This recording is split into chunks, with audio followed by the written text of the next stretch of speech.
Assalamualaikum sekarang dimanapun Anda berada, jumpa lagi dengan saya Dr. Wanesa di channel YouTube Sahabat Satwa TV yang akan bagi tips dan informasi seputar hewan ternak.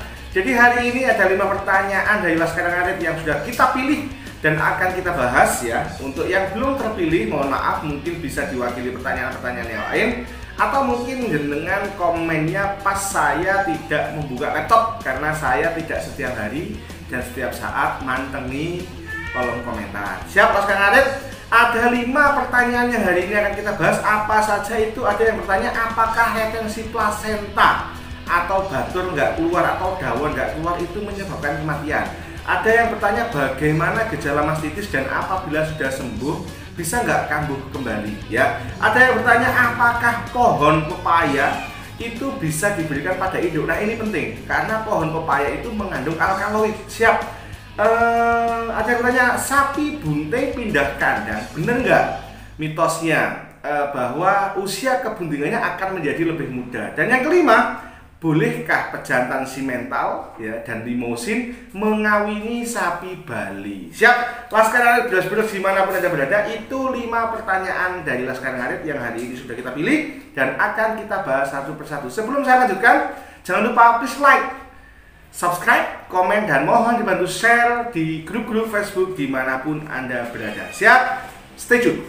Siap Laskar Ngarit beras-beras dimanapun Anda berada. Itu tadi 5 pertanyaan dari Laskar Ngarit yang hari ini akan kita bahas. Kita lanjut menjawab satu persatu dari Anwar. Apakah retensio plasenta menyebabkan kematian? Siap, kita jawab.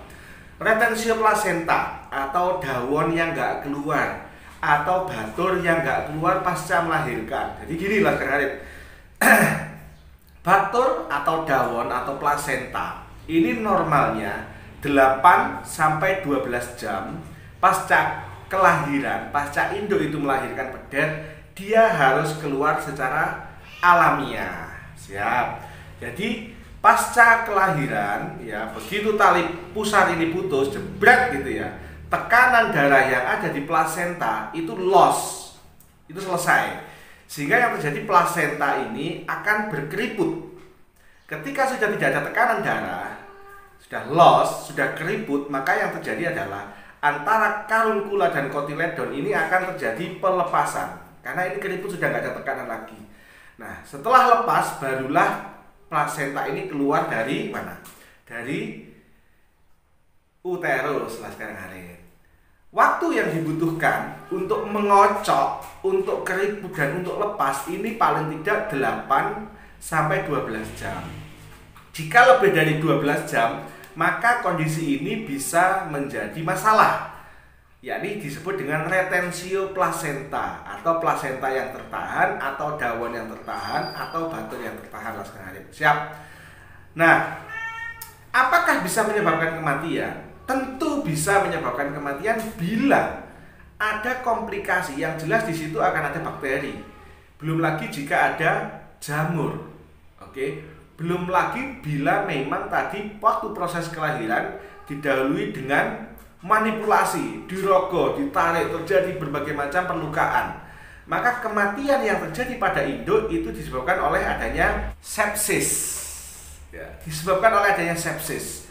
Infeksi yang sudah terlalu parah di dalam rahim ya, tanpa ada penanganan yang semestinya, tanpa ada blokade antibiotik yang semestinya, maka akan menjadi menjalar dan menjadi sepsis sehingga mati atau tubuh menjadi kurus, menjadi tidak aromanya, nafsu makan turun, dan bisa kejadiannya cepat, bisa sangat lambat, bisa menyebabkan kemajiran, bisa menyebabkan gangguan reproduksi.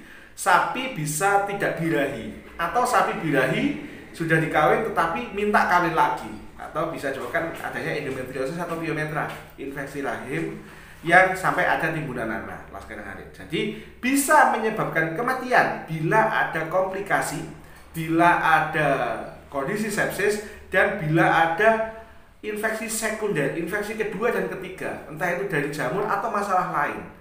Moro-moro kena virus, infeksius bovine rhinotracheatis misalkan, flu. Misalkan kena bovine viral diare, ya ini bisa mati. Ya, diperburuk dengan kondisi yang lain. Tapi ada juga yang hidup, tetapi yang hidup biasanya dia mengalami yang namanya endometriosis atau infeksi pada dinding rahim karena ini batur tidak keluar. Nah, pengobatannya berbagai macam pendekatan, ada yang dirogol, ada yang digunakan enzim, dan ada yang dibiarkan tetapi dilakukan beberapa tahapan pengobatan.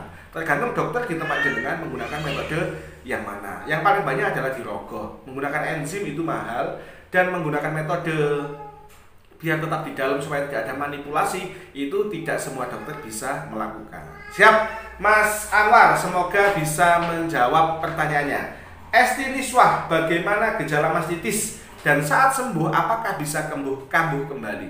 Mastitis itu radang infeksi kerusakan jaringan, ya. Radang infeksi dan kerusakan jaringan yang terjadi pada ambing atau pada susu. Bisa terjadi sebelum melahirkan, bisa terjadi pasca melahirkan, dan bisa terjadi pada saat menyusui tapi dalam jangka waktu yang sudah lama. Nah, mastitis ini ada yang menular, ada yang tidak, lah sekarang hari. Mastitis ada yang menular, ada yang tidak. Menularnya melalui apa? Melalui air susu yang keluar, atau melalui operator tangan pemerah, atau melalui mesin perah. Itu bisa menular. Ada mastitis basah, ada mastitis kering. Ada mastitis infeksius atau menular, ada yang tidak. Jenengan baca sendiri di Google penjelasannya seperti apa. Siap. Lalu gejala mastitis itu yang pertama adalah bengkak. Tentu harus ada rasa sakit, kebengkakan, dan panas. Rubor, kalor, dolor, ya. Kemerahan, bengkak, panas, dan ditekan dia sakit. Itu dari reaksi jaringan, reaksi peradangan pada jaringan. Oke. Lalu yang selanjutnya adalah ketika diperah kadang tidak keluar susu karena tersumbat salurannya, padat banget, ya. Atau seandainya keluar bisa itu meringkil kayak keju, mengkeju, ya. Atau keluar tetapi berwarna merah muda, artinya ada sel darah merah di situ, lah sekarang hari. Nah, yang harus dilakukan ketika muncul mastitis adalah segera manggil dokter atau mantri. Karena mastitis ketika baru terjadi dan itu langsung ditangani banyak sembuhnya, lah sekarang hari. Nah, pertanyaan selanjutnya, apakah ketika sembuh bisa kambuh kembali? Sangat bisa. Jadi berbagai macam faktor, perlukaan, tidak bersih, dikenyot anaknya luka dan akhirnya ketika deplok terkena feses, terkena urin dan kotor, itu juga bisa.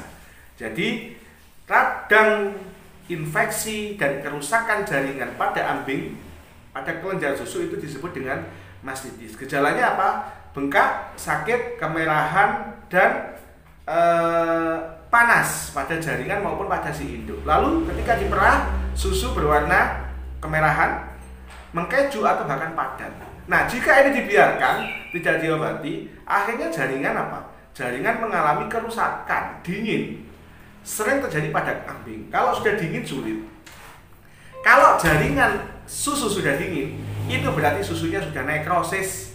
Kalau nekrosis biasanya nggak mempan diobati dan busuk. Lah sekarang. Siap, kita lanjutkan. Esti Niswa, semoga bermanfaat. Siti Jenar, apakah pohon pepaya bisa dibuat pakan untuk induk? Nah, beginilah sekarang. Ini asik. Ada dua jenis racun. Ada dua jenis bahan aktif yang bisa menyebabkan keguguran dan diare pada sapi. Kalau sapi jantan mungkin hanya diare, tapi kalau sapi betina bisa diare, bisa keguguran. Yakni pakan yang mengandung alkaloid. Paling gampang alkaloid itu apa sih? Alkaloid itu adalah getah. Paling gampang alkaloid adalah getah. Jadi ketika teman-teman mau memberi sapi yang bunting dengan hijauan yang banyak mengandung getah, maka teman-teman harus hati-hati. Ya, karena getah ini bisa menyebabkan kontraksi uterus, sehingga kebuntingan yang seharusnya tidak boleh ada kontraksi di rahim, ini anaknya bisa keluar. Salah satu contoh rendeng kacang, itu bisa.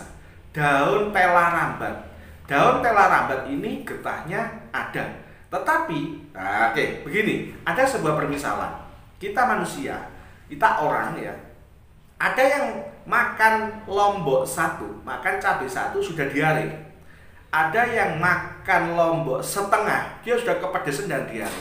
Tapi ada yang makan cabai itu sampai 5 sampai 10, dia enjoy aja. Nah, seperti itu juga respon dari induk sapi.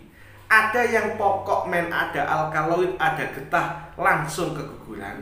Ada yang menter, ada yang tidak bereaksi. Maka dari itu teman-teman, ketika punya pengalaman di rumah, wah sapiku makan daun telah rambat rapopo, ya itu pengalaman. Seperti itu, ya sudah. Digunakan ilmu wong Jawa, ilmu titen.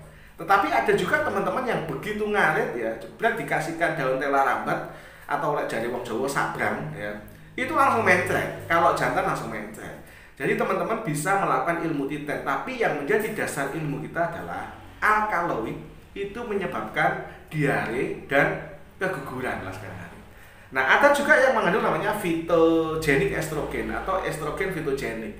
Ini juga bisa menyebabkan keguguran juga. Salah satu contoh daun yang menyebabkan phytogenic estrogen adalah daun bambu. Makanya daun bambu paling sering digunakan untuk mengeluarkan batur yang nggak keluar, atau rebung. Ini juga banyak mengandung phytogenic estrogen. Oke, siap? Laskar Harit, kita lanjutkan. Pertanyaan yang keempat, Miftah ID, sapi bunting kalau pindah kandang, apakah bisa pengaruh menjadi lebih mudah kandungannya? Tidak, bos. Kandungannya tidak akan berpengaruh. Jika usia kebuntingan 7 bulan lalu dibeli orang, ya tetap pindah kandang, tetap 7 bulan. Hanya yang perlu dipertimbangkan adalah stres, transportasi, benturan, trauma, perjalanan jauh. Ini akan menyebabkan kondisi yang berubah pada kebuntingan. Maksudnya tidak menutup kemungkinan stres, benturan, trauma, kecapean, dan lain-lain dalam perjalanan itu akan menyebabkan keguguran. Maka dari itu, jika rute perjalanannya tidak terlalu jauh dan tidak terlalu melelahkan, silakan aja beli, nggak apa-apa. Tapi ketika teman-teman kurang yakin perjalanan lebih dari 6 jam misalkan, dalam kondisi bunting, lebih baik jangan dilakukan. Jadi jawabannya adalah tidak mengurangi usia kebuntingan, karena ya udah kebuntingan 7 bulan ya 7 bulan. Siap. Kalau nyampe sana ternyata kebuntingannya turun, nah ya berarti yang jadi IB-nya bukan yang pertama, mungkin yang kedua atau yang ketiga. Siap. Pertanyaan kelima, pertanyaan terakhir, Kandik 818 bertanya, pejantan simental dan limosin apakah bisa dikawinkan dengan sapi Bali? Bisa, terutama jika itu kawin alam. Tetapi disarankan dilakukan, karena sapi Bali kan pinggulnya kecil, bobotnya juga tidak terlalu besar. Sehingga saya pernah melakukan pertolongan kelahiran, itu tidak bisa keluar, sehingga anak dan induk akhirnya mati. Karena owner menolak untuk dilakukan operasi sesar lah sekarang hari ya.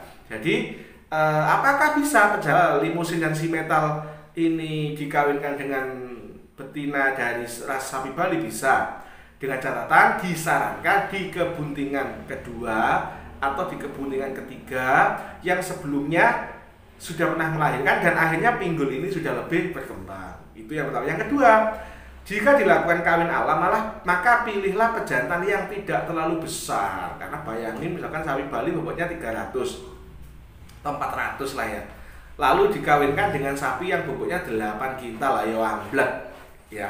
Jadi seperti itu. Tapi kalau itu dilakukan inseminasi buatan, jangan minta kelas yang tidak terlalu tinggi atau kelas yang tidak terlalu besar. Laskar Ngarit. Oke, Laskar Ngarit bros-bros dimanapun Anda berada. Itu tadi ada Mas Anwar, Esti Niswah, ada Siti Jenar, Miftah IT, dan Kandik 818 channel yang sudah menulis di kolom komentar, dan hari ini kita pilih dan kita jawab.